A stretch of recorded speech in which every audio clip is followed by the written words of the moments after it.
titre du livre provient du fait que sa partie centrale raconte les exploits ou résume la vie d'un certain nombre de juges.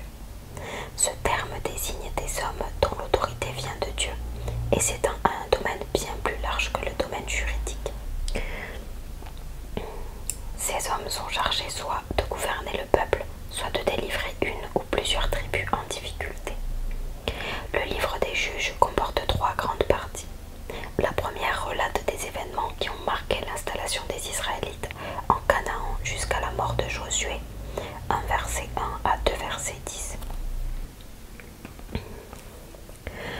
La deuxième montre essentiellement comment Dieu libère son peuple en choisissant et en envoyant des hommes qui réalisent concrètement cette libération, 2 versets 11 à 16 verset 31. La troisième partie rapporte 2 épisodes qui soulignent le désordre régnant dans les tribus israélites avant l'établissement de la royauté, chapitres 17 à 21. Pour le livre des juges, ce qui arrive à Israël dépend de la relation que le peuple entretient avec Dieu. Lorsqu'il est infidèle à Dieu, il est opprimé par les populations locales ou voisines, mais lorsqu'il revient à Dieu et l'appelle au secours, Dieu le délivre. Sans cesse, pourtant les Israélites sont tentés de rendre un culte au Dieu du pays de Canaan ou d'accaparer Dieu à des fins personnelles, chapitre 17 à 18, ou encore d'oublier ses exigences, chapitre 19 à 21. En agissant ainsi, ils iraient à la catastrophe si Dieu ne venait pas à leur secours. La troisième partie du livre montre tout particulièrement ce qu'auraient pu devenir les tribus israélites abandonnées à elles-mêmes. Elle montre que, pour le peuple de Dieu, la question était alors de savoir sous quelle autorité il voulait vivre. Il était possible que chacun continue à vivre comme il lui semblait bon. Israël s'installe en Canaan. 1. Après la mort de Josué, les Israélites consultèrent le Seigneur pour savoir laquelle de leurs tribus devait aller la première attaquer les Cananéens. Le Seigneur répondit: « Ce sont les hommes de la tribu de Juda, je leur livre le pays. » Les hommes de Juda dirent alors aux descendants de Siméon, frère de Juda: « Venez avec nous conquérir le territoire qui nous a été attribué. Attaquons ensemble les Cananéens. Ensuite nous irons conquérir votre territoire avec vous. » Les gens de la tribu de Siméon se joignirent à ceux de la tribu de Juda, et ils partirent donc à l'attaque. Le Seigneur leur livra les Cananéens et les Périzites, et ils tuèrent 10 000 hommes à Bézek. En effet, dans cette ville, ils trouvèrent le roi Adoni-Bézek, lui livrèrent bataille et remportèrent la victoire sur les Cananéens et les Périzites. Adoni-Bézek s'enfuit. Ils le poursuivirent, s'emparèrent de lui et lui coupèrent les pouces des mains et des pieds. Alors il s'exclama: « 70 rois dont on avait coupé les pouces des mains et des pieds ramassaient les miettes tombant de ma table. Dieu m'a bien rendu ce que j'ai fait. » On emmena Adoni-Bézek à Jérusalem où il mourut. Les hommes de Juda attaquèrent Jérusalem et s'en emparèrent. Ils massacrèrent les habitants et brûlèrent la ville. Ensuite ils partirent combattre les Cananéens qui vivaient dans la région montagneuse, la région méridionale et le bas pays. Ils engagèrent le combat contre ceux qui habitaient Hébron, appelé à ce moment-là Kiryat Arba, et ils y bâtirent les clans de Shedaï, d'Aïman et de Talmaï. De là ils partirent attaquer les habitants de Débir, appelé à ce moment-là Kiryat Séfer. Caleb annonça qu'il donnerait sa fille Aksa en mariage à celui qui réussirait à s'emparer de Kiryat Séfer. Othniel, fils de Kenaz, le frère cadet de Caleb, s'empara de la ville de Caleb et lui donna sa fille en mariage. Lorsqu'elle arriva auprès d'Othniel, elle lui suggéra de demander un champ à son père, Caleb. Elle descendit ensuite de son âne. Caleb lui demanda ce qu'elle désirait et elle répondit: « Fais-moi une faveur, donne-moi tes points d'eau, car la région que tu m'as attribuée au sud est aride. » Caleb lui donna les sources d'en haut et les sources d'en bas.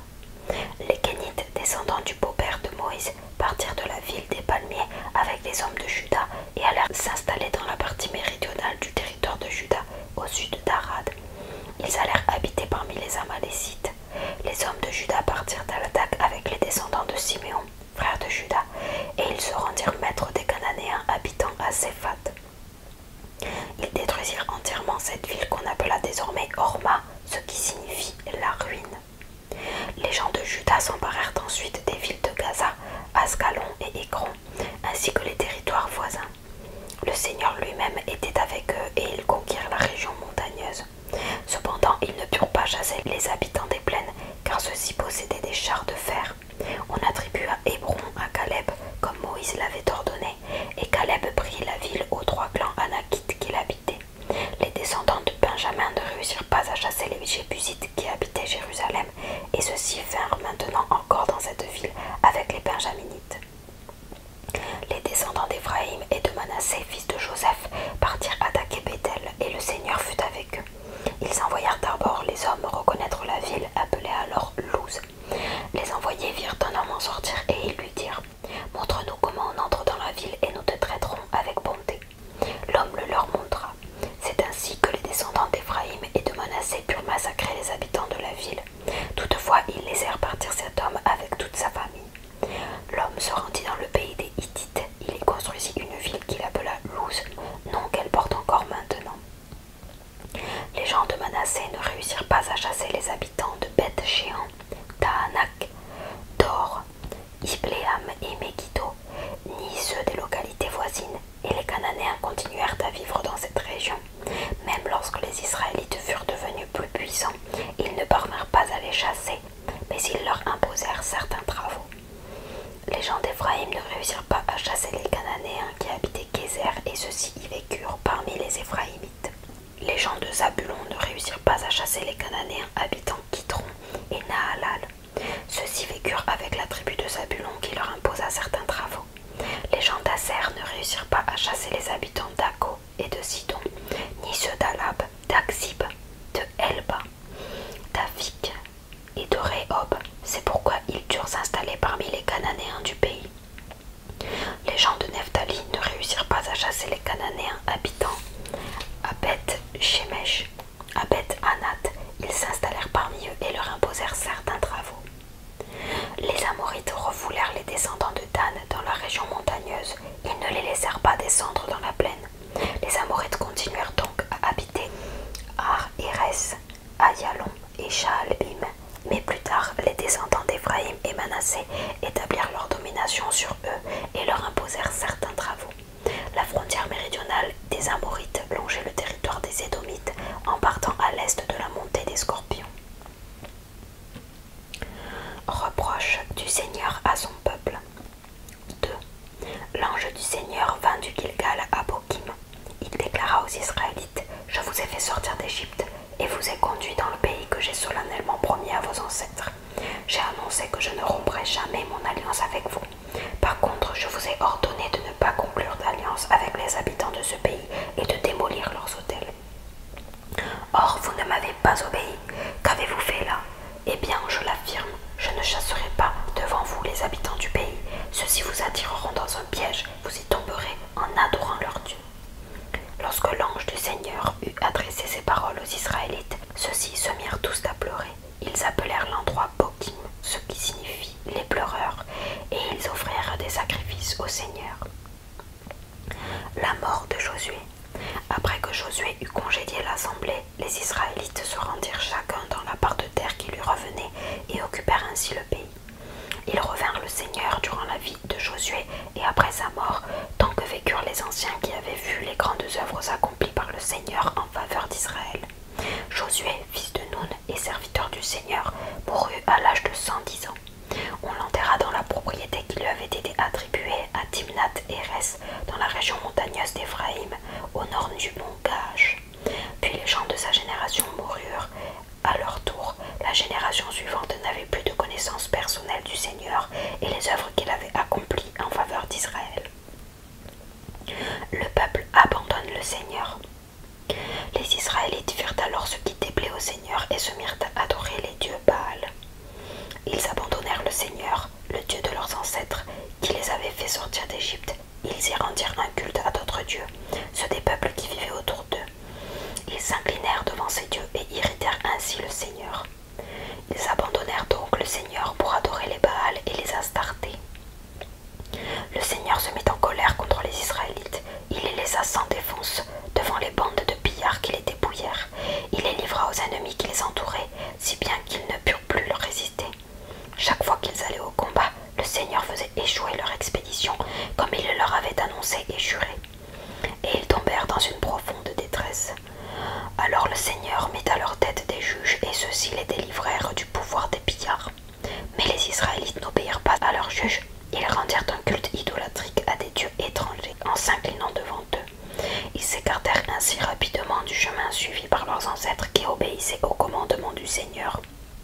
Ils ne les imitèrent pas.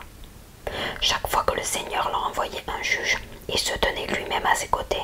Il délivrait les Israélites du pouvoir de leurs ennemis durant toute la vie de ce juge. En effet, le Seigneur avait pitié d'eux quand ils gémissaient sous les mauvais traitements de leurs oppresseurs. Mais à la mort du juge, ils retombaient dans une infidélité pire que celle de leurs ancêtres. Ils rendaient un culte à des dieux étrangers et s'inclinaient devant eux pour les adorer. Ils ne renonçaient ni à leurs mauvaises actions, ni à leur attitude rebelle. Le Seigneur met Israël à l'épreuve. Le Seigneur se mit en colère contre les Israélites et il déclara: « Les gens de ce peuple ont rompu les engagements que j'avais ordonnés à leurs ancêtres de respecter. Ils ne m'ont pas obéi. Eh bien, moi, je ne mettrai plus en fuite devant eux un seul homme des nations que Josué n'avait pas encore chassées lorsqu'il mourut. Je me servirai d'elle pour savoir si, oui ou non, les Israélites veulent suivre ma volonté et m'obéir comme leurs ancêtres l'ont fait. » Le Seigneur laissa donc subsister dans le pays les nations qu'il n'avait pas livrées à Josué. Il ne se pressa pas de les chasser. Je vais vous présenter aujourd'hui cette très belle boîte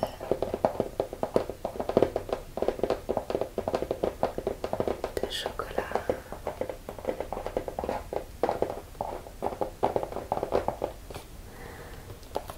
J'aime beaucoup le relief qu'il y a dessus. Il est très joli.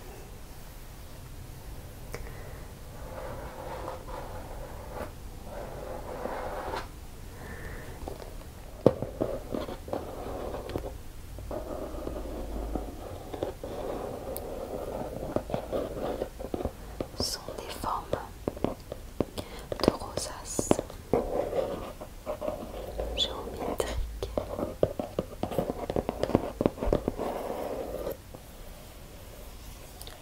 Et comme c'est en relief, c'est hyper agréable à toucher et ça donne très envie de passer du temps à le toucher avec le petit élastique bleu, blanc, rouge, car Bruno Lederf, écrit juste là,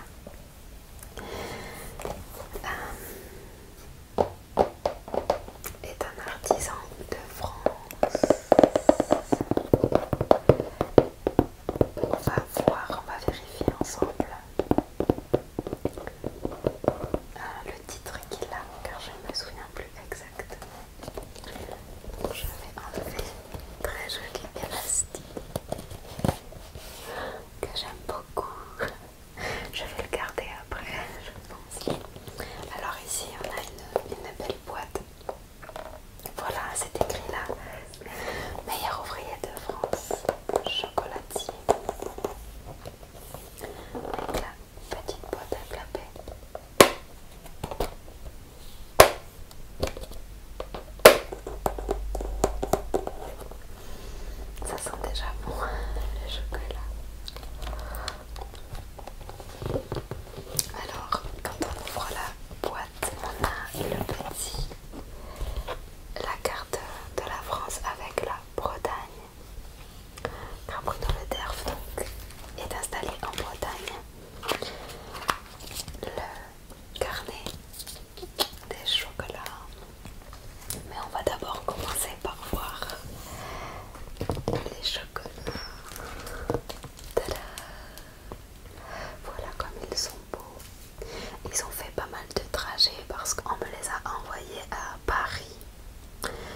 décidé d'en manger 3.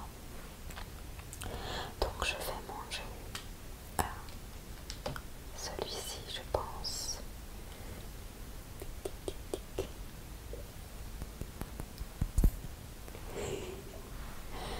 Je vais goûter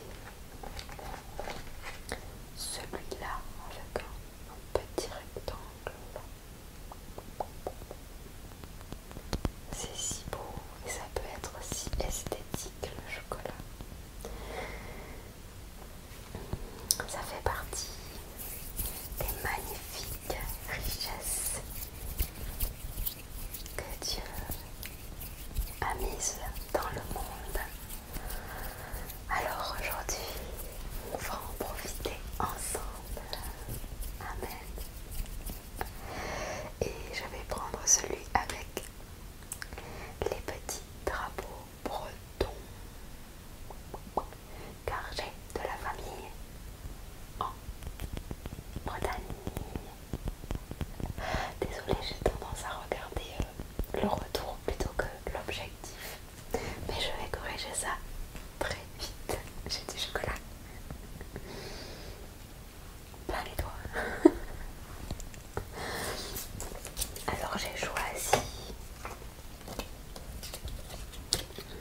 surprendre.